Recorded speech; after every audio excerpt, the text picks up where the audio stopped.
if the microphone is working. While I'm gonna give people a chance to join, I'm gonna see if the microphone works. If you're watching this live, please add a comment to the chat box. Tell me that the microphone is alive. I have a sordid history with those issues. Okay. Okay. I think I think it's alive at least. I logged in on locals and I can hear myself, so we'll call it good. All right. Let's see, where do I start? I read a poll a couple of days ago whether we want to talk about, more of the military end of things, or stick to guns and scopes. The result of the poll was, let me see, not that many people voted, about 16 people voted, and 75% said, let's talk about drones, missiles, and countermeasures, and 25% said, stick to guns and optics. So we can do this two ways. I thought I would talk a little bit about what I saw. Mr. F-Class Rob is here. The GOAT has returned. Well, thank you, I think. So let's do this. The idea for this live stream is to mostly just to do a general Q&A of sorts. I am kind of tired, worn out. It's been a busy show. The show, I'm currently in Northern Virginia, Alexandria. There is a Army show in DC called AUSA, Association of the U.S. Army. We're not exhibiting this year, but I go and walk around. All sorts of interesting things are shown here. This is not a classified show, and I don't have a clearance. I don't really do classified things, and I don't think anything is really restricted because this show is open to foreign nationals. There are representatives from militaries from all over the world at this show. So, with two relatively active ongoing wars, there are things to consider and relatively interesting things. So, I'll talk about that a little bit. I didn't plan it to be a long lecture. And then, depending on what kind of questions come up, I thought I'd give you a little bit of an update. As many of you, not all of you know, I decided to start shooting in a couple of matches in the coming year. So I've talked a little bit about the preparation for that, what I'm going to shoot and stuff like that, and I can touch on that a little bit. But ultimately, today's show is not supposed to be a lecture. If you have any questions, put them in the comments, and I'm going to address them as they come in. If all of that sounds good, I can probably get started. So it's 10 o'clock Eastern time right now. I'm not going to be at it for too long. I want to finish today's program within an hour, preferably. I don't have that much that I want to cover, just some general considerations. And I don't need to sleep tomorrow. It's going to be a long day. With that in mind, if you have any burning questions you want to ask, put them in the chat box and I'll address them as they come in. In the meantime, on the military side of things, so for those of you who don't know, for my day job, I run a small company that makes electro-optical test equipment of all sorts, test and calibration tools for the things that are relevant to what I normally talk about for rifle scopes. But in addition to that, we do a lot of test and calibration tools for missiles of all sorts, targeting payloads, things that goes in UAVs, planes, helicopters, aerial vehicles, observation cameras, satellite stuff, you name it. So I get to touch on a little bit of everything. And from the military standpoint, there we go, Mr. F-Class Rob. Before I get into the meat and potatoes, would you be able to comment on the parallax knob issues DCO has had? I have one and I'm sending it back to have them look at it. It is just not smooth at all. I don't think I can comment on it because I've seen quite a few ZCOs and I've never seen the parallax knob issue. Maybe it's something on the recent batch, but yeah, I don't know. To date, over the years, I've seen probably a dozen or so different Z-comp scopes, And I do not recall any real issues with parallax knob smoothness. The way a parallax knob works, so there is inside the tube in front of the turrets, there's what's called a focus cell. And it's basically a little metal cylinder with a couple lenses inside it. From that, there's an arm that goes back. Perpendicular to the arm is a pin like this, and that protrudes into the side focus turret. Inside the side focus turret, there is this kind of spiraling cut, if you wish. And as you rotate the turret, it pulls on this lever and moves the focus cell front and back.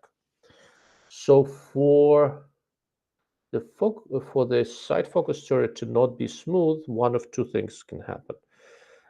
If this eccentric spiraling cut was not done smoothly, which would be extremely unexpected, you can have some snags. A more common problem would be if the focus cell is not is slightly oversized, and depending on where the front ring is, if the tube is slightly compressed, it can hit some kind of a higher, like choke points of sorts, which can happen if the front ring is too tight, or it can happen if the tube inner dimension is tolerance on the low side and the focus cell housing dimensions tolerance on the high side. If everything stacks up just wrong, you can have that. Maybe they did it in a recent batch, but I have not seen it, so I can't really comment on it too much. That having said, ZCO has Zico, Zcomp, whatever you want to call them. They generally have good customer service, so I would imagine if you're having issues, you're not happy with something, they'll take care of you. So sorry, I can't be more helpful, but I just have not seen it. In all of the Zcomps I've seen, that has not been an issue. Really, I haven't had any issues with scopes. I'm not super happy with the image quality in 8 to 40, but aside from that, they've been good. Let's see. Going back to AUSA. The way American Army, American military generally works, there is some innovation happening here and there, but that's usually kind of behind the scenes and classified, restricted, etc. You're not going to see a ton of that at the USA.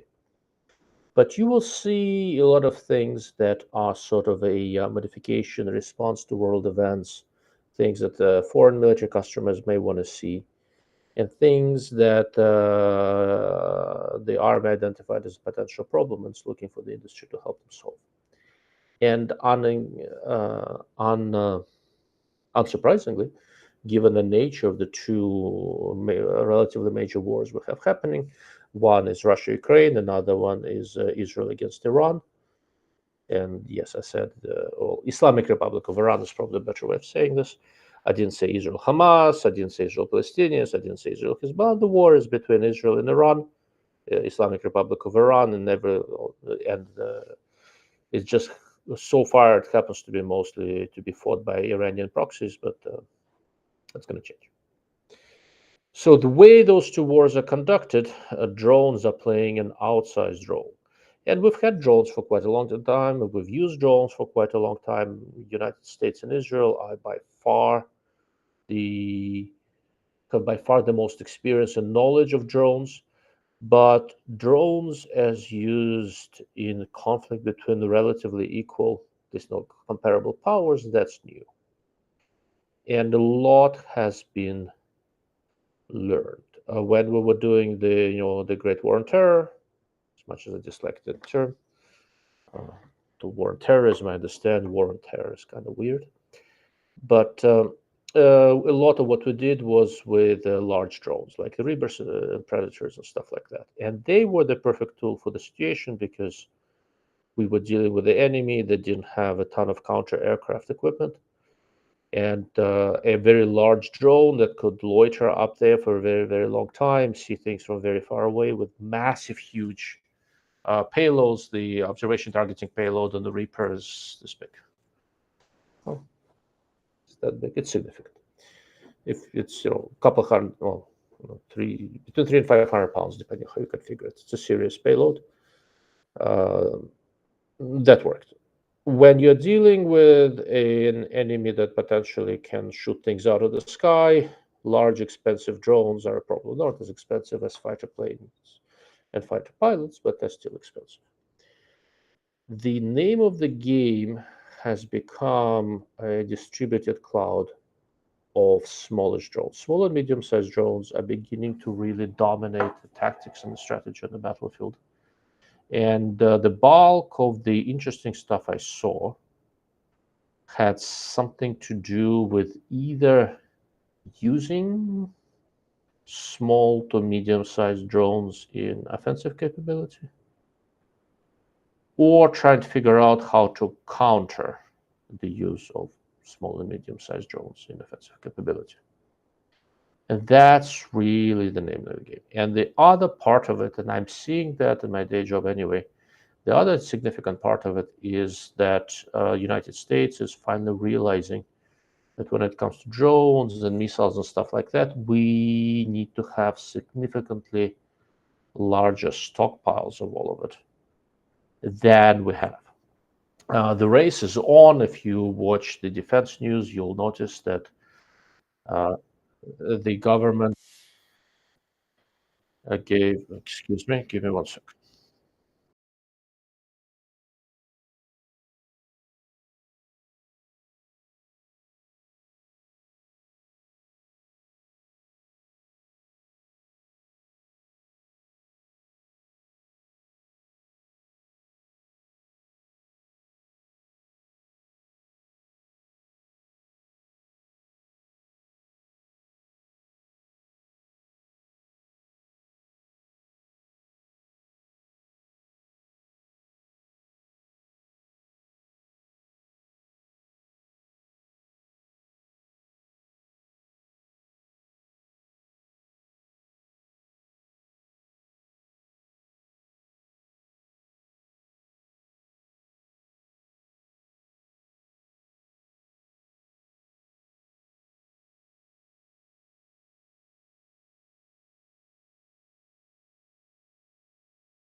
My apologies. I've been married for 20 years. The secret to being married for 20 years to an Israeli woman is to never ignore her phone calls.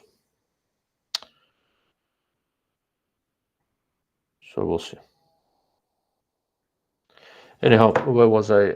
Drones. Okay. So small to medium-sized drones. You want to have lots of them. United States is realizing how many of them you need. The interesting thing is that the whole aerospace defense establishment in the United States is really not set up. It's not set up very well to produce a large number of relatively inexpensive things. And the idea with all these drones, they basically you want to make them cheaper than the interceptors. And most of the high quality interceptors that exist out there are designed to intercept, things like ballistic missiles, which are fairly expensive. So your interceptor is expensive, but works out okay. Using ballistic missile interceptors that we have to shoot down drones, you're going to go broke very fast because drones are much cheaper than interceptors. And we do not currently have anything remotely resembling an inexpensive way to intercept drones. There are some developments, but we'll see. Mr. Chen is saying portable laser rifle for infantry. Yeah, we do not have the ability to make a portable laser rifle for infantry that is peppy enough to take out a drone. It's not enough energy. We have high energy lasers right now. A couple of them have been announced and deployed. Israel, United States, and UK have them. They can take down drones. The systems are very expensive, but once they're built, each shot, laser pulse, etc., is not that expensive. So it's not a bad way to take out drones. But it does not yet have wide deployment. And one of the issues with it, of course, is that it is somewhat subject to atmospheric conditions. Under certain atmospheric conditions, it just doesn't work. So a laser weapon is not going to be a comprehensive solution. It's going to be a part of the solution, but it's not going to be a comprehensive solution. So this is where, well, like I said, the traditional aerospace defense companies are not set up terribly well for it. They're kind of scrambling and trying to figure it out, and they'll have to learn and adapt. They're buying some small innovative companies that do these kind of things. There's a new age defense company called Anduril, which I think is the best positioned to address this need for large volumes of relatively inexpensive missiles and drones, and they'll do it. But there are all sorts of other interesting and clever solutions. Anduril is doing one of the big things that has to happen is that the communication, but now you're going to have lots of assets in the air and they all have to be seamlessly linked and communicating.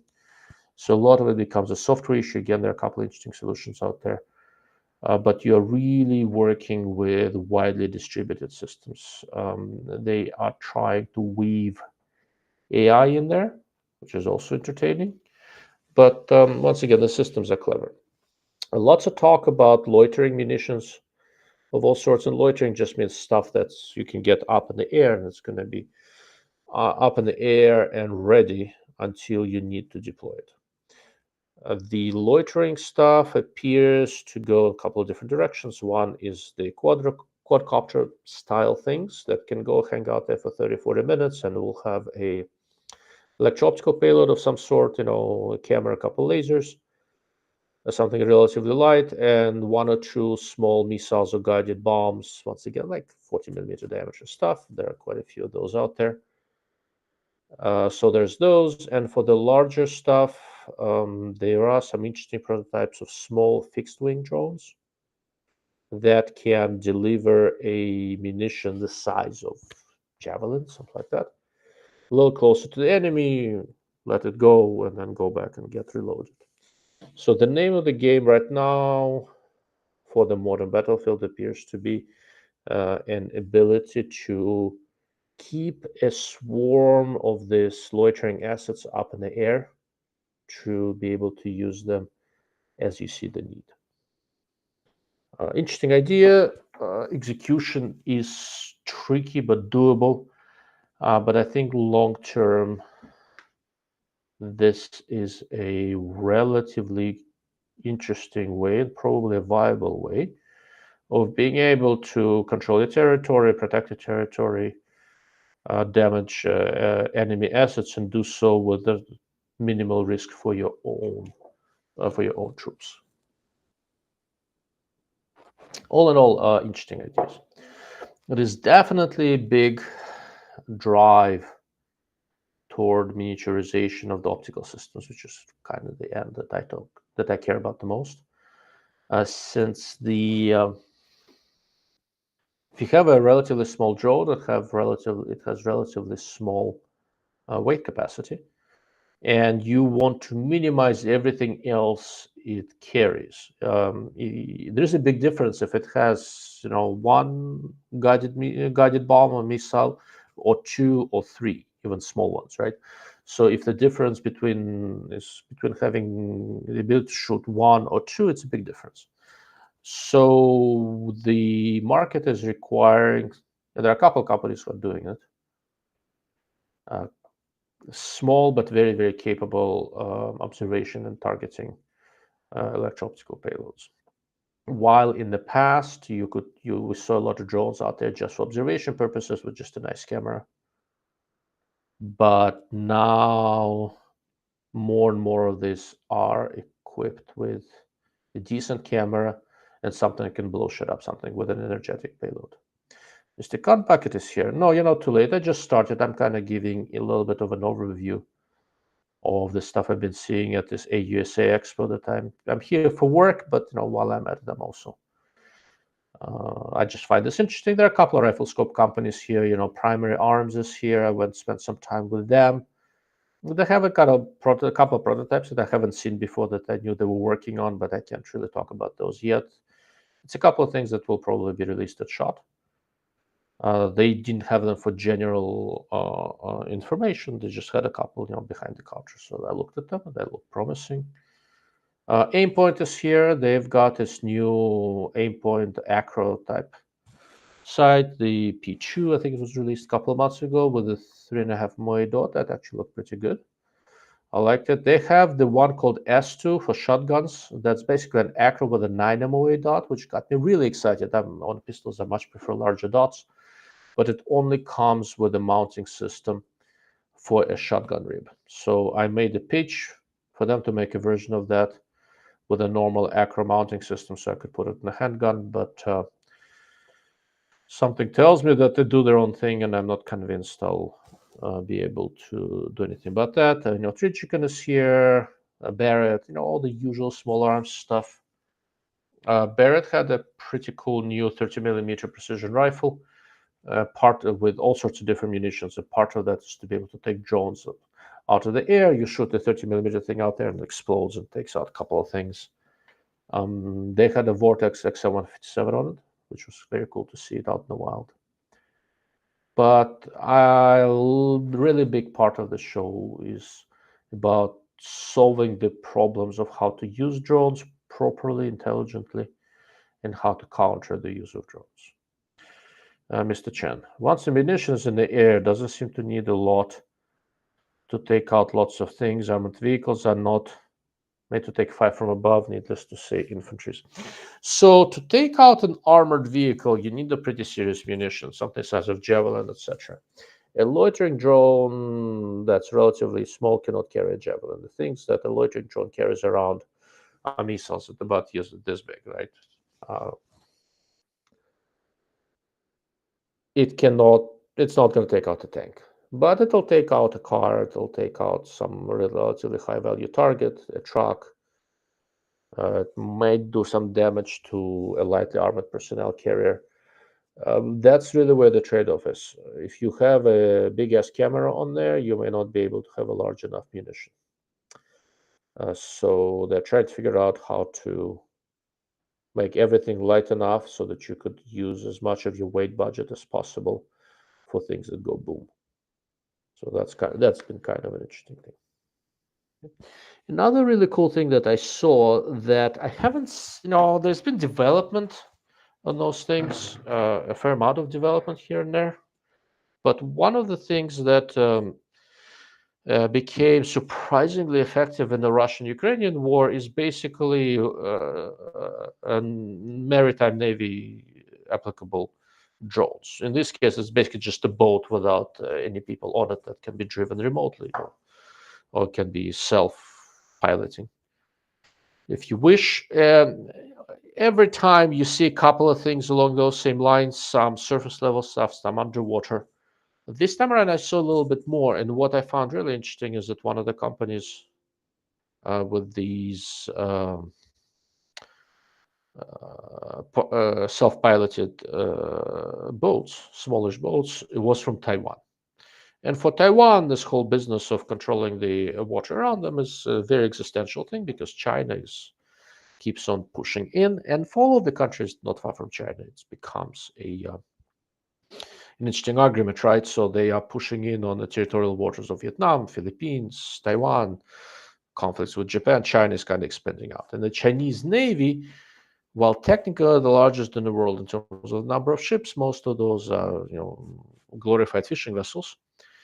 So there is again an interesting argument of how are you going to counter a large number of relatively inexpensive vessels. Well, one of the good ways of doing this is using unmanned small unmanned boats, essentially, because they are not flying in the air, because they can float in the water or be a little bit underwater. In principle, you can stuff them with a relatively significant amount of explosives if you need to, and you do not need to spend fuel to keep it all afloat. They just float. Looking at it, I saw a couple of interesting possibilities. Jeff, that's actually a good question. Let me finish with the water drones and I'll address that. Question from Jeff Glassman on PLX Innova. What was that? Yeah. So in the past, what was done quite extensively, you would get set up underwater mines and entrance to harbor, stuff like that, to try to protect territory, right? If you don't know where they are, it's very hard to not get blown up. But once you know where they are, you can go around them. I wonder if we are going to see the surface level and underwater drones, essentially, pilotless vehicles, completely take over what underwater mines used to do. You can have these things deployed, they can sit out there and float and wait for a command. You can move them around. You do not have to set up sensors so that when they come into contact with something, they explode. You can send them the command. You can use them to attack stuff and do all of that without putting your own soldiers at risk. It becomes an interesting solution to a large distributed Navy problem. And I thought it was very telling that a Taiwanese company was showing some relatively mature products in a good variety. They also had conventional drones and all that. Taiwan is investing heavily into the small drones. But I thought the stuff on the water was really interesting. If they set that up in relative production, in relatively decent production volumes, don't. I think that will make an amphibious assault on Taiwan essentially impossible. Because we usually have kind of an aircraft carrier group parked right around there, and that can take out high value assets. But for all of the smaller stuff, I think maritime drones can do one hell of a job on that. Okay. Anyhow, that's a gist for USA. If you have any questions about that or anything more specific to modern drone warfare, I can try to address it. But barring that, I think I'm gonna move on for a little bit to rifle scopes and some other things I have going on. So Mr. Jeff Geisman, I'm not sure how to pronounce your last name. I apologize if I butchered it. Says, what are your thoughts on the new PLX Innova, specifically in comparison to the Razor 1 to 6 and the 1 to 10? So I like the PLX Innova quite a lot. For those who don't know, so PLX Innova is a 1 to 8 by 24 rifle scope from Primary Arms. It is that PLX C stands for PLX Compact. First came out as a front focal plate scope. I've talked about it a good bit. I still have one of those, which I generally rather like. And the Nova is a second focal plane version that has a fiber illuminated reticle, same general style as Razor Gen 2, for example. And I like it, and it's easily my favorite of the PLX C variants, although normally I lean toward front focal plane LPVOs. And the reason is that this scope is short. It's about 9 inches. It's very light. It's about 17 ounces or just under. It's slightly longer than Nightforce NX8 and a little bit lighter, or almost identical weight, I think. And in terms of overall optical performance, it walks all over NX8. It's and it's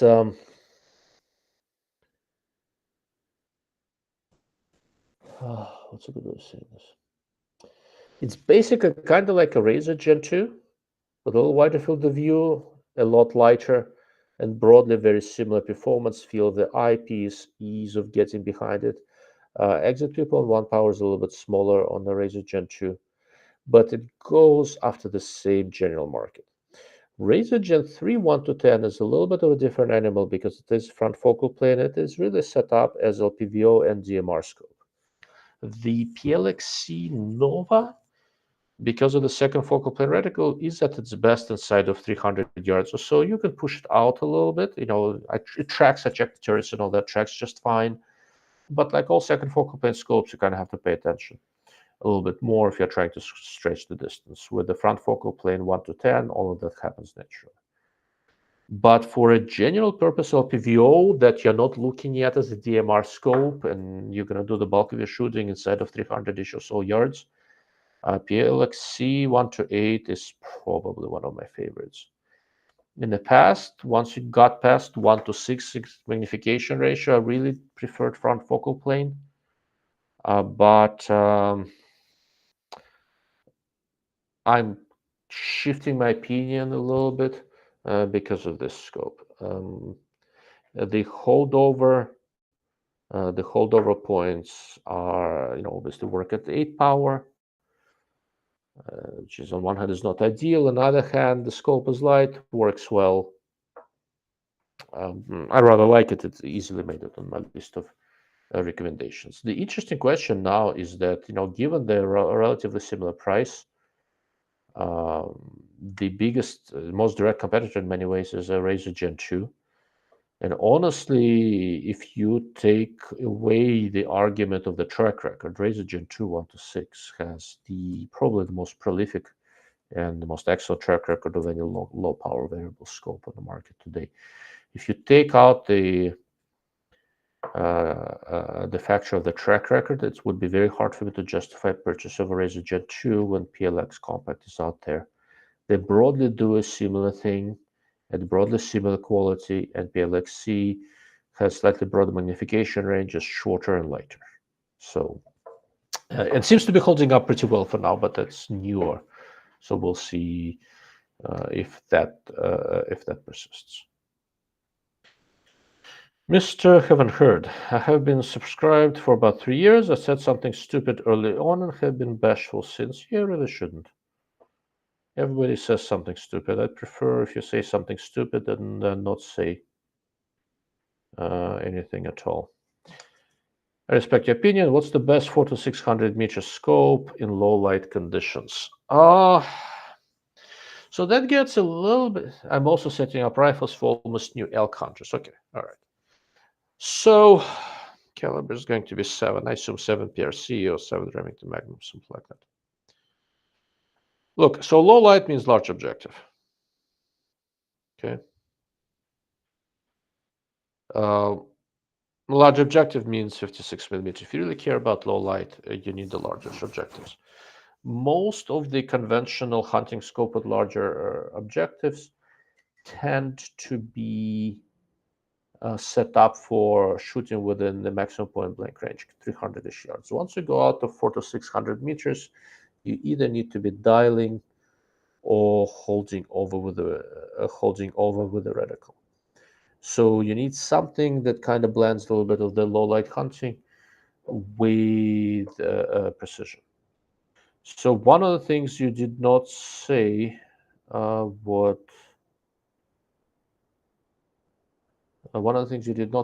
what kind of price range you're looking at. And another thing that could be useful here is whether you prefer to dial or hold with the reticle. If you are looking to dial, your options open up a little bit because there are second focal plane scopes that you can use for dialing that work reasonably well. If you're looking to use the reticle for holdovers, you need to go front focal plane, and scopes start getting a little bit bigger and heavier. But they're still, perfectly reasonable options. Traditionally, when somebody asks me for a hunting scope for low light, I try to steer them toward one of the Trigicons, 2.5 to 10 by 56 or 2.5 to 15 by 56, something like that. But both of those are second focal plane. So if you want to use one of those, you kind of need to be going. You kind of need to dial. They're not set up for dialing, so it gets a little bit tricky. What would be a good option? So if you dialed and you're okay with a second focal plane reticle, I'd take a close look at Leica Amplus 2.5 to 15 by 56 circuit scope. If you are gonna do front focal plane, if you're coming into this a little bit from the precision side, the problem is that most of these precision-oriented scopes start getting, with large objectives, start getting heavy, and they start and big and expensive. So, trying to think, what would be a good 56 millimeter? So, Mr. Haven't Heard, did you say pressure? I didn't say anything about pressure. What kind of price are you talking about? How much are you willing to pay for these scopes? Let's start with that. I'm gonna talk about a couple other questions. Tell me what your price range is, and I'll see if I can make a more specific recommendation. Mr. Chan, can primary arms do a second focal plane wide to 6, even light and smaller than the current PLXC? Possibly, but I don't know if there's going to be a ton of a market for it. People like big magnification range in this case. Jeff Gisman, thanks. Was curious how the iBox compared to the Gen 2 Razor, since the 1X pupil is much bigger. So iBox and the Gen 2 Razor is still better, but once you get to about 8 millimeters or so on one power, you going bigger does give you a little bit more speed, but 8 millimeters is generally large enough where you can do well. 10 millimeters is better. Once you get past 10 millimeters or so, it helps a little bit, but not as much. I've spent quite a lot of time shooting with the PLXC Nova, and I need to run it with a timer, but it feels to me like it's quite peppy, quite speedy on one power. Jeff B 1961. Is the Razer HDLHT 4.5 22 by 50 still high on your list for a hunting and paper punching scope? Thanks for the very informative content. I want to step up to Japanese glass, max budget of 1500. Yes, I like the Razer HDLHT quite a lot. The original one I used, I still have, and I still use. So the HDLHT, the choice of HDLHT would be heavily influenced by your requirements for weight. So if you're dealing with a hunting rifle of some sort, long-range hunting, something like that, where you are going to be hiking uphill with it and you want a scope that's light and capable, I think Razer HDLHT is still the best option going. If you're willing to put, it's what, 21.7 ounces, something like that. If you are willing to put up with a little bit more weight, you have other options. The way HDLHT works, excuse me, in order to save weight, the field of view is not super wide. It's not narrow, but it's not super wide. Center field performance is very good. Edges are not as good, but still quite good. The turrets are quite compact. Turret feel is not the best, but I have never had any issues. The widely separated clicks and all that. Adjustment range is not huge. You have to do all of these things in order to keep the weight reasonable without sacrificing depth of field. So if weight budget is a big deal, Razer HDLHT I think is still the pretty much the premier choice. Okay. I hope that answers your question. Jeff M63, replace joints, no extreme walking, hiking. Well, that doesn't answer my question. How much weight are you willing to carry? Right. But even with all those considerations, these are nice scopes, and no one I have recommended them to has yet come back to me complaining that I've steered them wrong. If you are not as concerned about weight, there is a Nexus, Element Nexus 4025 by 50, although it's a little bit more money, it's a couple of grand. In the 1500 range, honestly, I don't think there is a whole lot that I would, if anything, that I would take over the HDL-HT for sort of a long-range hunting scope. The biggest direct competitor is probably Leupold Mark IV HD. I've recently been messing quite a bit with the two of them. One of them is a 4.5 to 18 by 52, and that in many ways is a direct competitor for HDL-HT. And frankly, I like both scopes.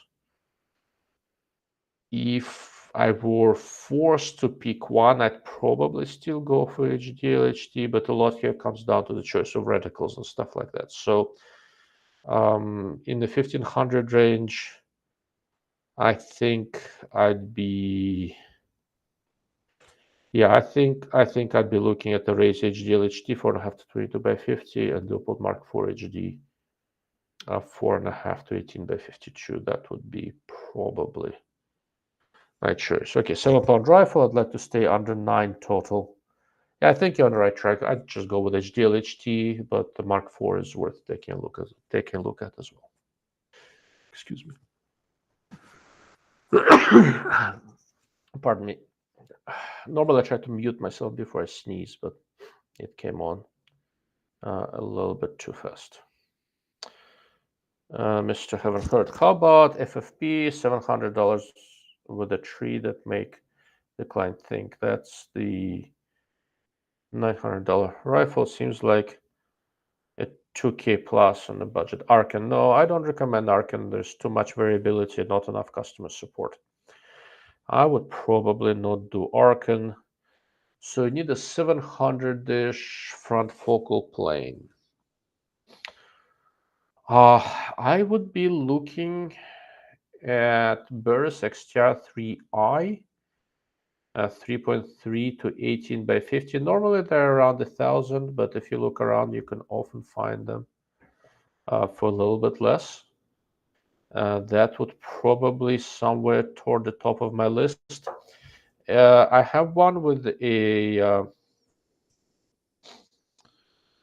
small tree reticle, but the way Burris illuminated it actually works pretty well for hunting.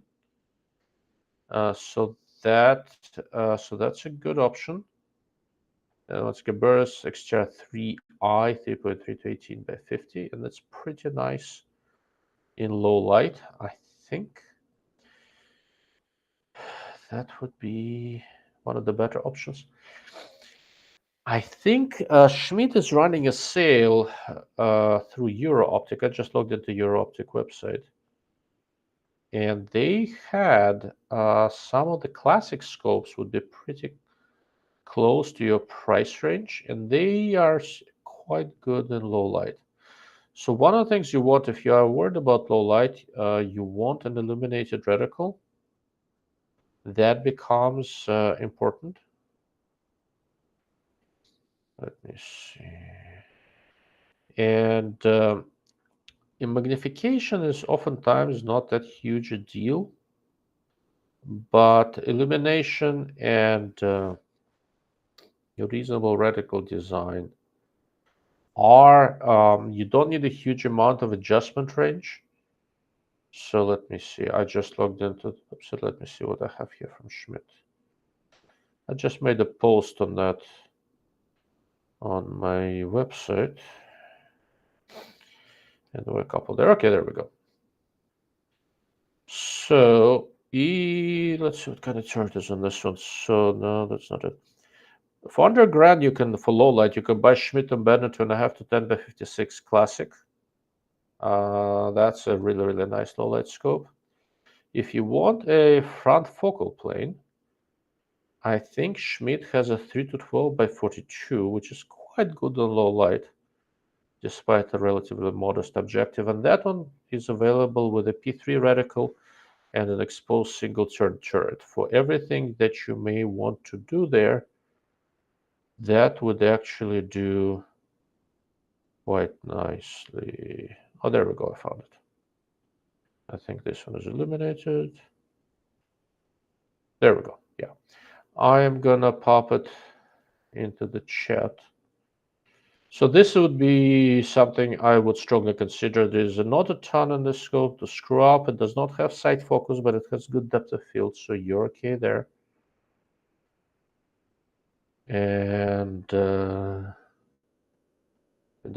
I'll do it through my locals page.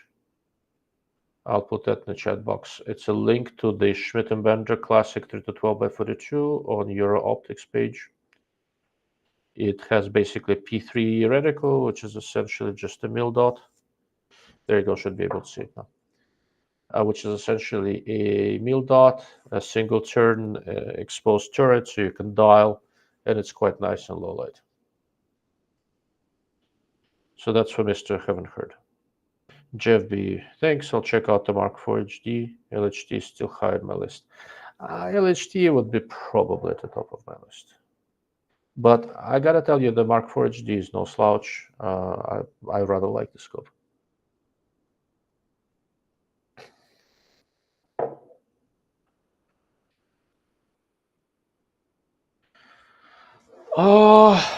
I do not have any insight into Leupold's plans on what they're gonna do in the Patrol 6 HD. I hope they will. It's a good reticle, the Fire.TMR. But I don't know. Historically, that's not the scope that we're using TMR. I know that much. And do I know if there are any high-end LPVOs coming out at SHOT for around that time? LPVOs. I am not aware of any higher-end LPVOs coming out. There are a few interesting scopes coming out that are not too far off, but not quite LPVOs. I think I can say that, yeah. I think that's a reasonable statement. Give me 1 second. I don't want to blow my nose into the microphone. I'll be right back.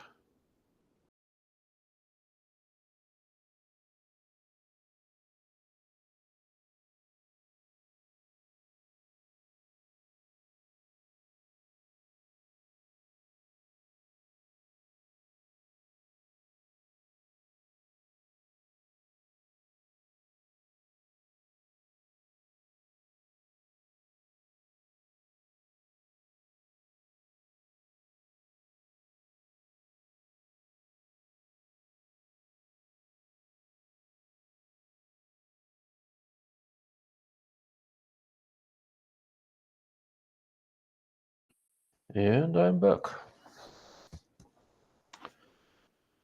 So when you say higher end LPVOs, what's higher end to you? Over 1,000, over 2,000, over 3,000? The way the LPVO scene has been working out, the categories became really quite mature. The only real innovations that I've seen lately has been, well, so now the diffractive reticle, IMT is no longer the only game in town for diffractive reticles. So we'll probably see a few more of those in more moderate price ranges. And a Vortex for the MG1-10 has been doing some really impressive work in trying to make these things shorter. Remember, making rifle scopes shorter without losing performance is horrifyingly difficult. So we'll see. Jeff, I assume you mean there is some high-end 2-10s or 2-12s coming. Yeah, there's in the MPVO world, there is one or two that are coming that are looking very, very promising, but I can't tell you who or what exactly. But there should be one or two announced at SHOT Show. Count bucket. Swarovski has the Z6i and Z8i LPVOs. They do, and some of the later ones are quite impressive. Schmidt has theirs, which are quite good. And there are several others. But I gotta tell you, with the second focal plane LPVOs right now, it would be spectacularly difficult for me to pay more money when the primary arms PLXC Nova is in the market. It is really a nice scope. Between that and the Razer Gen 2, I don't think the more expensive second focal plane LPVOs are worth it, I'll be honest with you. There are several nice ones from Swarovski and Schmidt. I just don't think they're worth it. The Japanese stuff has really become impressively competent. So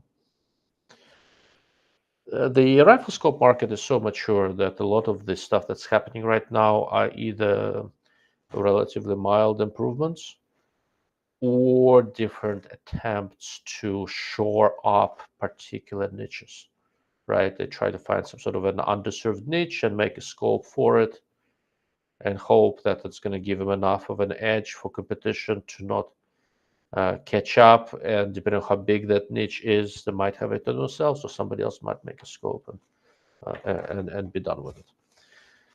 There's been work on short scopes. For example, GPO has the very, very short, under 10 inches, 4 to 16 by 44, that I think just finally shipped. I'm probably going to look at it. They asked me about reticles at shot, and they had a very thin skeletonized reticle in there. I asked them to fill in, make those thick outer bars. It sounds like they did it. I asked somebody to confirm, and if they did, I'm going to test one. That's interesting. Short scopes really have an advantage, especially if you need to put a thermal clip on in front of it, stuff like that. There's really potential edge there, and the number of short scopes is going up. But again, it's hard to do without compromising performance. So we'll see how GPO does in that one. I'm very curious. Aside from this stuff with short scopes, I'm jumping a little bit more into the competition world. I decided I'm going to shoot a couple of matches in 25. So yesterday, I signed up for the first NRL Hunter match of the year. It's in Arizona, Portland, Arizona, up in Gunsight. It's going to be a lot of fun. It's going to be a pro-am match, so you'll get professionals matched with amateurs, so I can provide feedback, which I'm really looking forward to. I've never shot an NRL Hunter match, so I'm most definitely an amateur, and I look forward to giving that a shot. I configured one of my fixed rifles for the NRL Hunter format. I popped in a 22-inch. Let me see if I can find you a picture. A 22-inch, 6.5 Creedmoor barrel, and started practicing with it a little bit. Oh, there we go. So let me share the screen. So now I keep on joking that now that I decided to participate in an NRL Hunter, the race for the last place has greatly intensified. There we go. So that's what I'm gonna go shoot a competition with. Q's fix without any real embellishments. Q jumbo shrimp suppressor, and a Tangent Data 7 to 35 in area 419 scope mount, 6.5 Creed. I'm hoping that I'll be able to use factory ammo. I've got some 140, 147 grain, 6.5 Creed ammo coming from Hornady. I'm going to test it once I get home, so probably next week sometime, and see what kind of velocity consistency I get, and we'll see. You should shoot some quantified performance matches. They've got at least a few in Arizona next year, I believe. I do not know what quantified performance matches are. My plan is to shoot an NRL Hunter match in January and another one in April, May.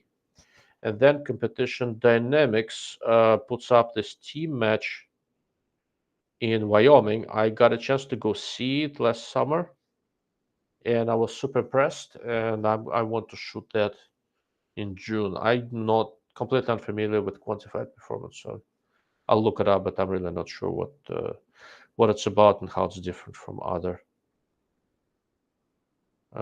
competitions. Is that a semi-auto competition, bolt gun? I'm not sure what it is. Okay, there you go. There's a nice website, but everything I see in pictures is semi-auto. That's actually interesting. I'll check it out and see if I can do something. I live out in New Mexico. It would be interesting to shoot something local, but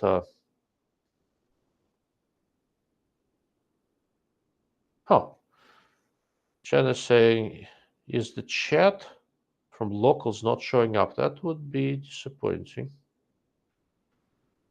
Yeah, you're right. I'm not seeing the chat from locals.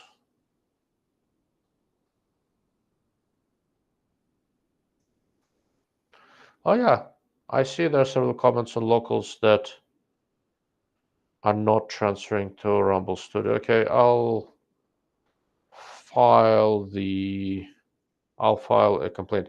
All right, I'm looking on the locals website. There are several questions here that I think are worth addressing. Freaking Rumble. Okay, so let's see. So Mr. Alpine is going, I was glad to see Schmidt and Bernard having greater discounts recently. I keep reading there is going to be a price hike coming up because of the weak dollar. Any idea if there is any merit to these rumors? I have no idea. Until shut show, I'm probably not going to have any real conversations with Schmidt. So until then, I won't know. Oh, now Mr. XM388 just posted something. That's from locals, and that popped up. How odd. I don't know. Let me quickly address the questions in the chat box on locals that did not come through. A link, are there really good choices for low light plus long range, price unlimited? Of course, tangents and stuff like that, all the stuff with the large objectives, they're very good on low light and they're very good at long range. All the usual suspects. B Cruisers, do you think the tangent will increase the field of view of the 7 to 35 after the patent from Swaro expires? Also, after your class in Wisconsin, would you favor the JTAG reticle or the Gen 3 XR final? Well, that's a good question. So, on the field of view, the answer is I don't know. When I briefly talked to Tangent, I tried to get them to give me some sort of an on-the-record answer on this whole Swaro patent business, and they didn't. But I got an impression that they don't really care about Swaro too much. So I don't know. After taking the long-range class in Wisconsin, whether I'd shoot with the Gen 3 XR or JTAC, I could shoot with either one of those. But if I were to pick one, I would still stay with Gen 3 XR because that tree is not particularly obtrusive, and I like to have an option of holding with the tree. So I'm not. Since I'm not a pure match shooter, and again, after I shoot a few matches, I might change my mind. But based on what my experience so far, some sort of a moderate tree is still, to me, a better general purpose design. Okay. Couple of questions here, and then I'll get back to the questions on locals from Jeff Geisman. Again, I don't know how to pronounce your name. 3 different divisions: general purpose, LPVO mandatory, 16-inch barrel max. Practical, 20-inch barrel max, 20 round max capacity, and open, anything goes. Very interesting. I'll look up the competition and I'll see what it's about. It could be a lot of fun. So the timed longer range stages from 50 to 1200 meters. Started put on by Jack Lebe and Ash Hess from Knights Armament. Okay, that would make sense. Very interesting. Yeah, I'll check it out. From Mr. Heavenheard, are the light gathering principles relevant to the tube or the bell? So tube diameter does not have anything to do with light transmission, light gathering, anything light related. It's one of those old wives' tales that persists in the rifle scope world that I have not been able to get rid of in any way, shape, or form. Objective diameter and overall system design, overall image performance are the 2 kind of dominant factors for low light performance. And you have to have both. You have to have a well-designed scope, and you have to have a fairly large objective for low light, especially if you want to use somewhat high magnification in low light. But again, there are plenty of 40, 42, 50 millimeter scopes that are spectacularly good on low light, because that is large enough, and if the scope is well designed, it's probably going to be good enough. And if you are not shooting, 800 yards in low light, so you're not high magnification, it can work very, very nicely. Going back to locals. All right. So that. Mr. Chen, have you seen the Schmidt and Bender 318 by 42 Meta? Yes, I spent some time shooting and hunting with it. It's an excellent scope, one of the best second focal plane scopes on the market today. Link, agree on the remarks on Arken. Yeah, so there's a new company that popped up. It's DNT, and it sounds like they're going to try to take over the niche that Arken is currently in, except everything I've heard about DNT so far suggests that they're suggests that their customer support and dealer support is much better than Arken's. So unless Arken cleans up their act a little bit, I have a suspicion DNT is essentially going to take their place in the market. Also, Chen, I came across a patent from Swarovski about reticle illumination. They use a mirror or prism to focus the LED lamp toward the center illuminated part of the reticle. Does it really work? Am I understanding it correctly? Since I don't know which patent you're talking about, and I can think of a couple Swarovski patents to deal with reticle illumination, I really don't know. My best guess is you're talking about a way to use a beam splitter for it. Yeah, it works. Several companies have used a similar method. So, all right, Mr. Jeff B. I like the reticle better on the Razor HDL HT 4.5 to 22 by 50 than the offering for the Leupold Mark IV. Have a Vortex Diamondback Philippine made with glass equal to the Vortex Viper. Yeah, that's Diamondback is actually pretty decent. Mr. Haven't heard. I live in Wyoming and I hunt everything within area 10, probably IRA 10 that I built 308, believe it or not. I believe it. I've done a ton of hunting with 308. I shot a sheep at 450 yards with 308. Works fine. Jeff, should the Razor be a nice upgrade to the Diamondback HP or standard Viper glass? No, Razor is a step up from Vipers. If you're talking about Viper, so general disclaimer, Vortex also has a new Viper HD 5 to 25 by 50 that's front focal plane and kind of set up for this longer range hunting thing. And I've been told that it's very, very nice optically, but I have not tested it. I don't know. I don't know if Razer HDL HT is significantly better. The turret feel, again, I'm told, is better on Viper HD. At some point, I'm going to test one, but until then, I don't have any real strong opinions. I have a ton of mileage with Razer HDL HT, and I'm very comfortable recommending it. Mr. Alpine. So this message also came through from locals. Interesting. So for your money, you'd go with Matter over the Exos. So Schmidt Exos, I don't think they have that same configuration. The Exos was the 3.5 to 21 by 50, which was a nice scope. But in terms of configuration, in terms of how easy it is to get behind, I do somewhat prefer the 3 to 18 by 42 Meta. I wish it had a little bit more in the reticle, but it is a very nice design. So I've tested the 3 to 18 by 42 Meta. That's a second focal plane around the 6x erector, and a 6 to 36 by 56 front focal plane from Schmidt. So I assume they are probably erector systems, at least, are related. And I was quite impressed with both scopes. I think they did a very, very good job with those.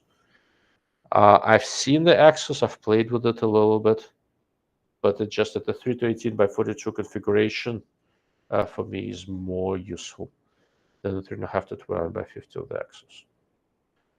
But Axis is a nice scope, so again, I'm kind of splitting hairs here.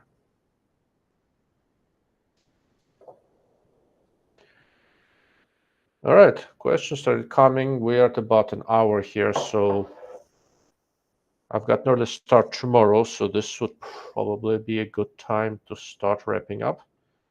Have any burning questions? Now's the time. And otherwise, we'll start wrapping up. Kyle, I've read that USMC's new Trigicon 1 to 8 has great eye relief and is very rugged. Do you have any thoughts? As I remember, that eye relief really sucked traditional PVOs when magnified, etc. Are you talking? I assume you're talking about the VCOG 1 to 8. It has perfectly reasonable eye relief. There's nothing especially rugged about it that I'm aware of. It's a well-built low-power variable, not my favorite. Eye relief's been consistent, and in all of the batch LPVOs, eye relief has been quite steady on the Razer 1 to 10, Razer 1 to 6, primary arms PLXC, on the VCOG, etc. The different thing about Trigicon's VCOG is that it has that integrated housing in a large AA battery, right? So that whole thing makes it a bit of a pig weight-wise, which is one of the reasons I'm not a huge fan. And that's more or less it. Other than eye relief, I don't think there's any practical difference between that and other comparable LPVOs. Mr. Jeff Gisman, lastly, any word on a more widespread release of the AMG 1 to 10? It's going to be in a more widespread release eventually. Right now, it so happened that it's been quite popular with different military customers that Vortex has. So I don't think they can make enough of them to also throw it out to consumers in any significant quantity. Eventually, that will get there, but I don't know when. Mr. Haven't heard. I agree with you 100%. Thank you for your study as well. Thank you, sir. Thank you for joining in. Link. I checked the Viper HD 5 to 25 FFP and it only has 20 milliradian of internal adjustment, but only 25 ounce weight. Correct. So one of the ways to keep weight in check is to limit somewhat the internal adjustment range. Look, 20 mils of adjustment is plenty if you're not doing ELR. On modern rifles, where once you've zeroed, you're somewhere fairly close to the center, you don't need that much. A 6.5 Creed with a 22-inch barrel at 1,000 yards is what, about 8.5 mil radian of holdover. So how much room to dial do you really need? So I don't have any real issues with the Viper HD having that limited adjustment range. It's not designed for rimfire ALR. Ooh, that's a good question. From Mr. RHSC, which I think is Red-Headed Stepchild. Which current 1 to 10 LPVO has the best overall optical performance in your opinion? 1 to 10. On balance, it's between the Razer HD and Delta Striker 1 to 10 by 28.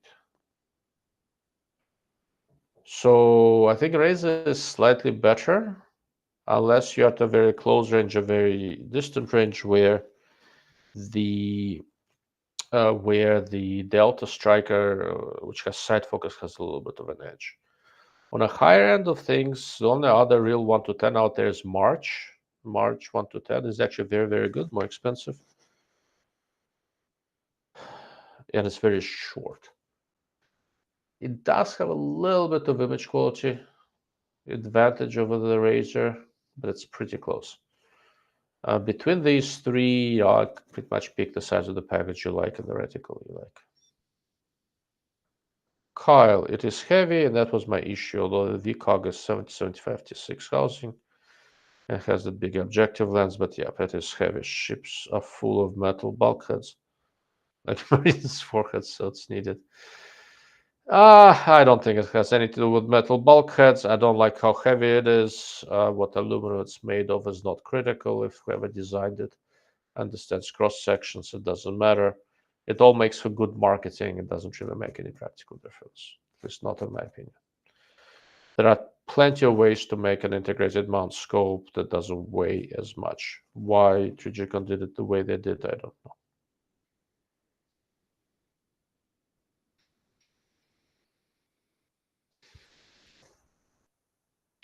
Haven't heard 20 is a lot. Standard on, I think you're talking about the adjustment range. Correct. So if you're talking about any sort of a long range hunting stuff like that with a 7 mag of some sort of something, if you have 5 milliradian to dial without degrading optical quality, it's more than enough. So Link, doesn't March have a 1 to 10 SFP version? How's that compared to the others optically? So the SFP 1 to 10 is quite nice, but it's an older design. I don't think it's better than others. It's been around for a little while. Kyle, Carlos needs to make a 1 to 10. They have a 1 to 8. They seem to be happy with it. So, yeah, maybe. I'm sure there's a good chance that they will. The market's kind of going that way. But when, who knows? I don't have any real insight into the thinking at Swarovski colors, so I'm not a ton of help there, I'm afraid. Okay. All right, what else you got, guys?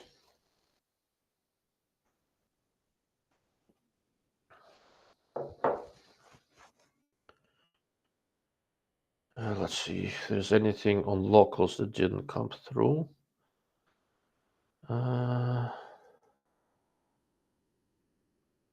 Yeah, there are a couple interesting. So a few comments from locals kind of sporadically filter over, but most of them do not. Very interesting. Hopefully, it's not going to be an error that persists. Okay. All right, guys, I'm going to start. Jeff Gisman. I just wish there were more 1 to 8s with SFP etched reticles. There were quite a few of them. Most of them are just not that awesome. Look, so as far as LPVOs go, I mean, I can tell you, I mean, a ton of them go through my hands, right? I can tell you which ones I ended up keeping. I have the Primary Arms PLXC. I have a Razor Gen 3 1 to 10. I have 3 different size 6 1 to 6 by 24 scopes, so those are FFP. I just happen to really like them. I have the Delta Striker 1 to 10 by 28, right? So these are kind of the ones I ended up keeping. I have a few here and there, and once I'm done with them, I'll sit around and I'll give them to somebody, have nephews and all that, or sell them or something like that.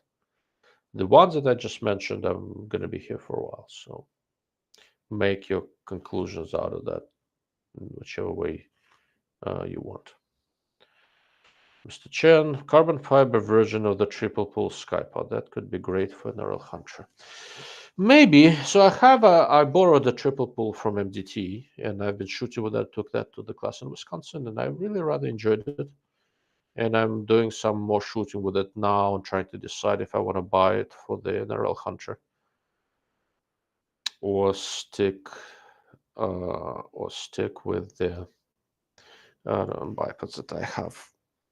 I don't know. It's I can easily, with the rifle I have, I can easily squeeze under 16 pounds with a triple pull Skypod. So maybe I should have one for the competition, but we'll see. Jeff, a PLXC with the FCDMX reticle as an etched SFP would be amazing, perhaps with fiber dot elimination. So you cannot do fiber dot with an etched reticle very easily. Etched reticles, fiber reticles are wire reticles. And I generally disagree with you. I do not like 3 reticles in SFP scopes. I think it's asking for trouble. In SFP scopes, I really like simpler reticles. I don't want to deal with trees, wind holes, and all that in an SFP design because it means different things with different magnifications. And I don't like to be thinking about what magnification I'm on.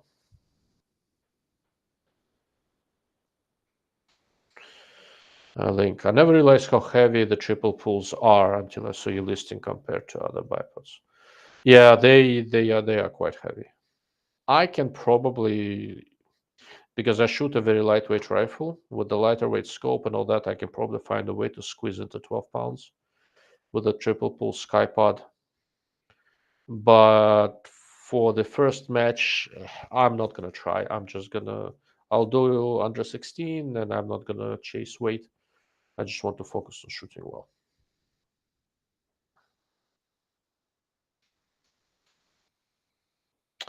Kyle, what LBVO does the US Army use, or how many, I guess, as they get the goodies, don't they? No, you'd be surprised at how many goodies they don't get.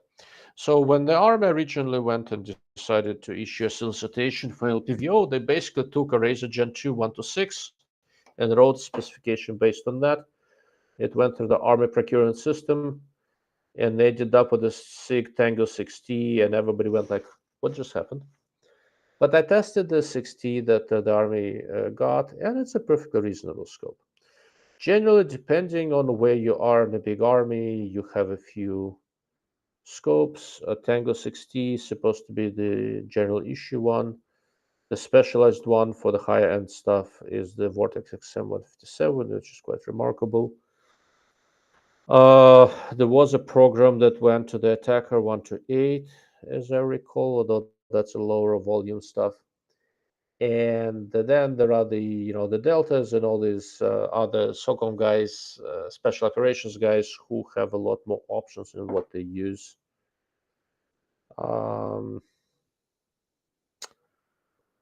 Let's look at those things. Let's just say I see a lot of different versions of Vortex 1 to 10 scopes over there, and a few others, basic attackers, and there is a Gen 3 1 to 10s and AMG 1 to 10s and a few others.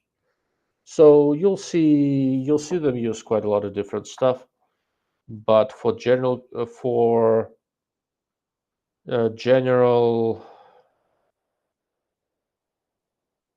um, for general use, for longer stuff, they tend to go FFP. So.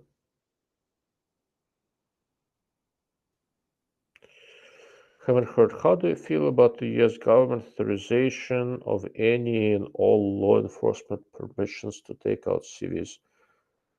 Military also. Honestly, I'm not sure what authorization you're talking about. I'm not aware of that. It doesn't mean there isn't something out there. It just means that I'm not aware of it, so I don't know. It sounds, if that's accurate, it sounds wildly unconstitutional, but I'd need to see what exactly the authorization is that you're talking about. So I don't know.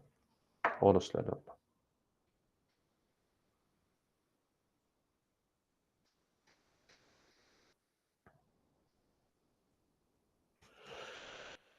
All right, guys. It's after 11 here, so I think I'm gonna start turning in. And I think it's a reasonable point for me to wrap up.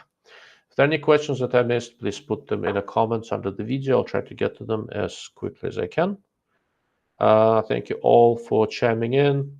And if there is enough interesting questions, I'll do another one of these next week and catch up on everything and follow up in real time.